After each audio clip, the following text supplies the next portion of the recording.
perfect guest to put in perspective Nick Saban's place in Alabama, as well as everything going on in the world of college football. Nick Saban's first season in Alabama was Greg McElroy's in 2007.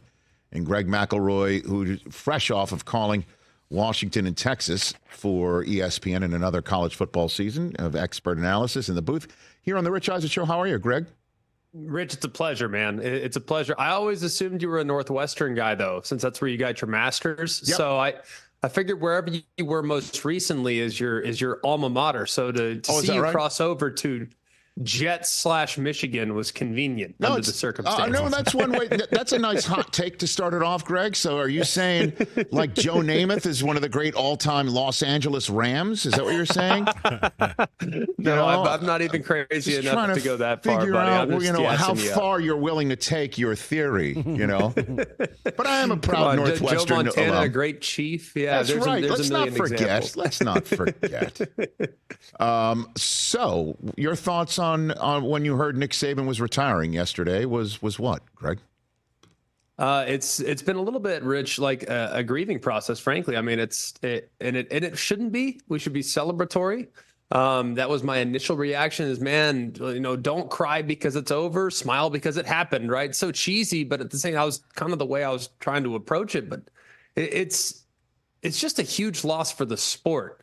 And frankly, as just a diehard football fan, to see Pete Carroll, Bill Belichick, and Nick Saban all departing their respective jobs at the same time it's earth-shattering. I mean, my whole life has been made up of watching those guys succeed on the sideline. So at first it was shock. Secondly, it was disappointment. And now as I go through the grieving process, I'm starting to think about what's next and what could be coming for Alabama. Is exciting, but at the same time, it's nice to pay respects to a guy that just meant so much to me personally and so much to my alma mater. What was it like being one of his first kids being coached up, Greg? Well, it was really the opportunity of a lifetime. I mean, and he came in and we all knew that he was a really good coach and we knew he had an NFL pedigree and we were very optimistic about the foundation he was laying. He put us through a lot. It wasn't always fun, Rich. It was not always fun, but we knew that if we worked hard and we did the things he asked us to do, the likelihood of success down the road was a real thing. And that was, I think, something that was so unique about the transition period is that he just wanted to weed us out and see who could handle it mentally, physically, you name it. The first off season was grueling and probably about as painful as it could possibly get. We ended up losing the last 4 games of the regular season in 2007 because we just didn't have any legs. I mean, we were out of gas. Well, the next year we kind of understood how to go about it in a more efficient way, and we were able to manage it a little bit better. We ended up starting the season 12-0, but still couldn't finish. Lost the last 2 games of the season to both Florida and Utah, respectively, in the Sugar Bowl. So the following year, we knew we just had to do a little more, and we did. And we put everything into that season to beat Florida, to do the little bit extra, and ultimately get over the top when we won our first national championship there in 2009. But even the biggest Bama fan in the world probably wouldn't have told you at that point, hey, yeah, he's going to win 6 out of 12. To see the consistency and success without any drop off. And Rich, you know what to me says the biggest story is not the top 10 wins, not the top 5 wins, not the 9 wins over the AP number 1, which is just a ridiculous number. In 17 years, to have 9 wins against the AP number 1 is absurd. But when you think about the fact that when you can actually count the losses and think, oh, well, that was a miraculous circumstance. Johnny Manziel played out of his mind. Cam Newton played out of his mind. You had a kick 6. You had multiple overtime losses where a team had to go for 2 and win it. I mean, it was just mind-boggling when you can actually point to the losses and say, yeah, that was a remarkable Herculean feat. To be able to beat them the way they did. So he was an amazing coach, an amazing teacher, and a guy that I'm just so grateful to have had 4 years to spend with him. And the number of losses so few that the number of first-round draft choices he sent to the pros outstrips it. He has more of that than losses. It truly is remarkable, Greg. And you were the first quarterback to victory formation take a knee and hand a football to Nick Saban in a national championship game or a BCS championship game, whatever you want to put it. What was that moment like for you? It was amazing. But the way he operated, and Rich, I think most successful people are driven this way. You've been around so many incredible people. You've been around, Tom Brady. You've covered Tom Brady's career. You've covered so many people over the course of what I think is as good a career as you'll find in this industry. And the people that are different are the people that always have the mindset of, so what's next?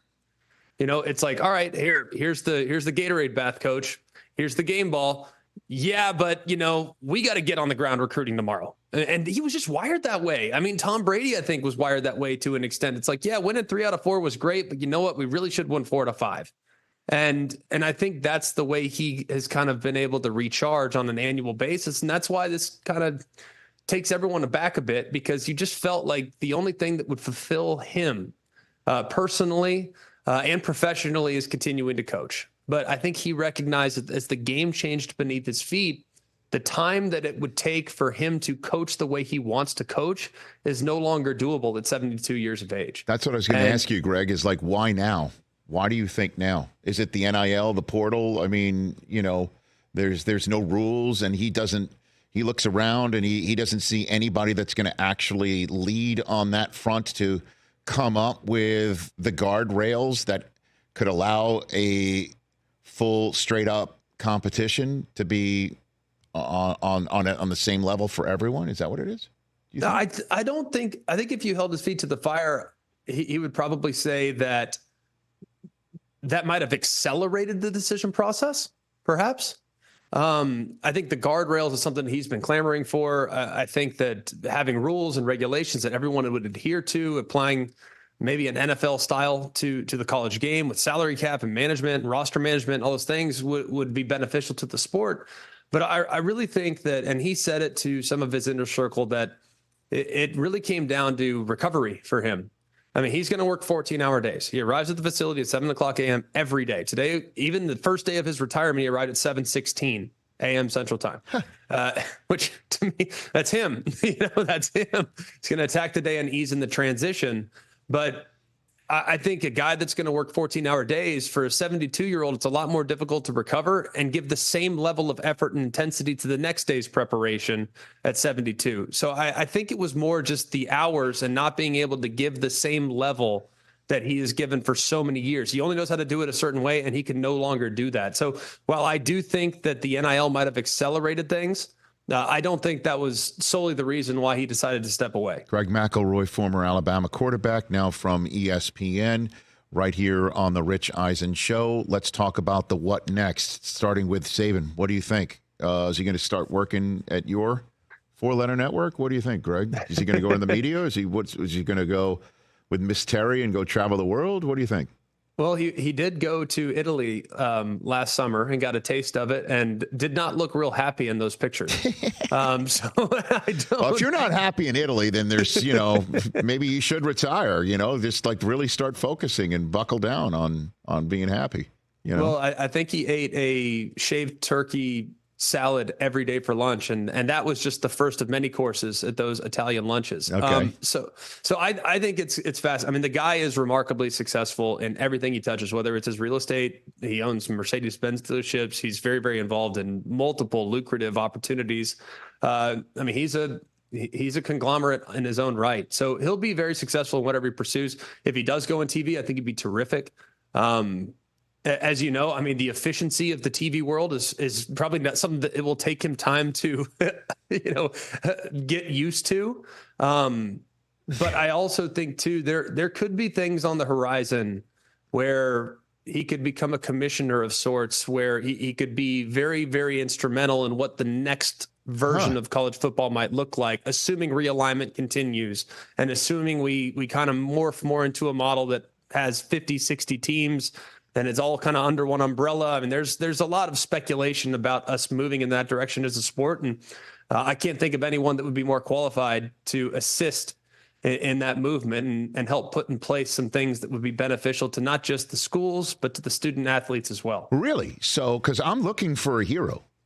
Honestly, I'm serious, man. I've asked Sankey if he's be interested in being a commissioner of college football. I mean, Chip Kelly was 1,000,000% onto something, Greg, when he said what he said about remove football from every other sport at these schools and let the Pac-12 continue to exist for every other sport but football, because regional action makes sense in terms of dollars, cents, geography. It makes sense in terms of rivalry. It makes sense on every level. And football, let's remove them from it and then start getting some like-minded schools together. By like-minded, I mean revenue and issues about scheduling and NIL and portal, and come up with guidelines, not just for the schools, but for the kids need protection. How many kids are being told, we'll give you this money, we'll give you that, and then suddenly somebody enters the portal, takes their job a year later, and the kids are like now going to school 2, school 3. They'll never wind up with a degree.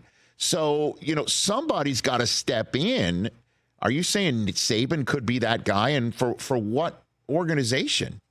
Does it exist? I don't, it's something that is purely as I have the same concerns you do. Sure. I have the same hopes and aspirations that's where we go in time. Mostly, I always look at it from a player's perspective. I think that'd be beneficial to the player to get clarity and to not have bad actors that are giving them misinformation. So I think Coach Saban, and I don't know if he has an interest in this, it seems like it'd be a lot of paperwork and something that might not be too intriguing for him. But as far as an advisory role, I can't think of anyone more qualified to help and assist in a transition that could take place in the next 5-10 years of college football. And then who's next for Alabama? Dan Lanning, everyone was already putting him in a script A pretty much. And he's staying in Oregon. He put out a video of him telling his players he's not going.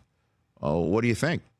Well, I think that Dan Lanning was, he was definitely on the short list of candidates, but his buyout is remarkably prohibitive. He's a really expensive option. And Alabama's flush with cash. There's no doubt about it. But when you start to think about, well, you got to pay the coach this, you got the buyout of this, and then you're taking away from NIL potentially, you're kind of robbing Peter to pay Paul. So I do think that they are being pragmatic with their approach and are balancing everything. I never thought Dan Lanning was really going to be in a position to leave Oregon. He's got a tremendous amount of resources. They've had early success there, and I think he wants to continue to build. But there's a lot of really good options out there. It's just a matter of what's valued by Greg Byrne and the small firm that's helping him, or the small committee of people that he's listening to kind of put it together. But the names off the top of everyone's head would be the usual suspects. I mean, Kalen DeBoer, Mike Norvell, that all the same people that's on everyone's list. I would assume that the calls would be made there, but I'd make calls all over the place. I'd make someone say no before I moved on, because I think it is a very desirable job. And did you hear, Greg, Charlie Baker, who is in charge at present, the NCAA, saying that he thought Michigan won everything on the up and up. And I found that interesting, hearing the NCAA president say that. Greg, what are your 2 cents on that? They were a worthy champion to me. Okay. I have no issues whatsoever with any of the so-called scandal. I've said from the beginning, Rich, if you steal my signals, that's on me. That's the way I see it. I know other people feel differently about it. But at the same time, I mean, they were the most complete team in college football and had to battle remarkable adversity en route to a 15-0 championship. So I have no issue whatsoever. And I'm glad to see that the president of the NCAA and others have kind of stepped to the forefront and say, no, there's no asterisks next to this thing, man. This was an honest championship, and they got it done. Could that be because Michigan was part of some of the most highly rated games, including the national championship game, the highest rated in 4 years, one of the highest cable rating games at the Rose Bowl, and Jim's thinking of leaving. Are they throwing roses at his feet as he's leaving, or trying to keep him to stay? Greg, what's up with that? I can assure find it you, interesting. All of a sudden, the NCAA saying stuff after Michigan goes on the run. If you think Jim Harbaugh's decision about whether he should return to the NFL or not is going to be determined by the endorsement of the NCAA, I think we might be misguided. Okay. But all right. I think I think it's very interesting, but I don't think that has a lot to do with it. I think it really he's about challenges, and Jim Harbaugh is the ultimate competitor, and I think at this point he doesn't care what anyone else thinks. I mean, he really doesn't. He's proven that. So he doesn't care. He'll take the job that he thinks is most going to fulfill him. And that job very well could be the NFL, but it also could be at Michigan, which is a heck of a spot to be. Greg, last one for you. Nick Saban was great or is an all-time great because, finish the sentence for me. He's an all-time great because there's never been anyone that sustained a level of success in an era in which we have scholarship limitations and people actually have resources. Every single game is televised. It's not like people have a competitive advantage nowadays. Right. The playing field has been leveled over the last 20, 25 years. I mean, we're no longer voting on championships to an extent, right? I mean, we still have the 14 playoff, and people will say that, well, Alabama was given the benefit of the doubt on multiple occasions. But then again, when they got there, they took care of business. So I think as far as creating consistent excellence, there's nobody that's come close, especially in an era where the goods and bads and the great programs ebb and flow. And we've seen it happen multiple times with tremendous programs over the last 10, 15, 20 years. I mean, Texas has been down. Michigan's been down. Ohio State's had a bad year or two every once in a while. Bama hasn't.